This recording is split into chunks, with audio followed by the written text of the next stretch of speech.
Good morning, everyone. Happy Labor Day. Hope you guys are all having a good day off, but Fantasy Docs doesn't take days off. I do have weekend coffee though, where I end up adding cream into it instead of the black coffee I normally go. So I think that that's pretty exciting. I do want to talk about a player that's going in the third round that I think people are avoiding because they think that he's aged out. And I think that's me, and players don't age out at the age of 31, although actually most of them do. But let's look at some stats after we talk about Tyreek Hill's injury.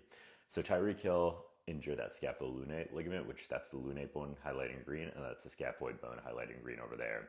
When it gets injured to the point where it needs surgery, your grip strength significantly reduced. So I'm not really surprised that Tyreek Hill took a huge performance reduction. 2023, he put up amazing wide receiver one numbers. He had about 1,800 yards, he had about 120 receptions, and he had double-digit touchdowns. Last season, that number got cut in half. Let's talk numbers. About 80% of players return back after a scapholunate surgery repair, and that's what he got in the offseason. That's why he had another cleanup procedure in the offseason, which is perfectly standard.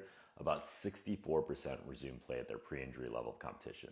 So that's a low number, but that's not saying that he's going to be bad if he doesn't return back to his pre-injury form. It just means that he might be a little bit reduced.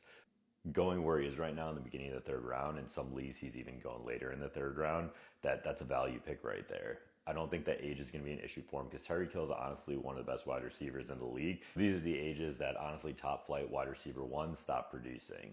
And you can see here, Tyreek Hill is 31. There's some that stopped producing around 30, some that stopped producing at 31, but there's a lot that kept producing 32, 33, 34, with Jerry Rice at 40. So obviously I don't think Tyreek Hill will be going at 40, but these stark numbers were not due to him being older. They were due to him having an injury that is honestly pretty difficult to play through, and I'm not honestly sure why they didn't just shut him down and get surgery last season. But I think he's had plenty of time to recover, and I think he's going to be giving you wide receiver one value in the third round.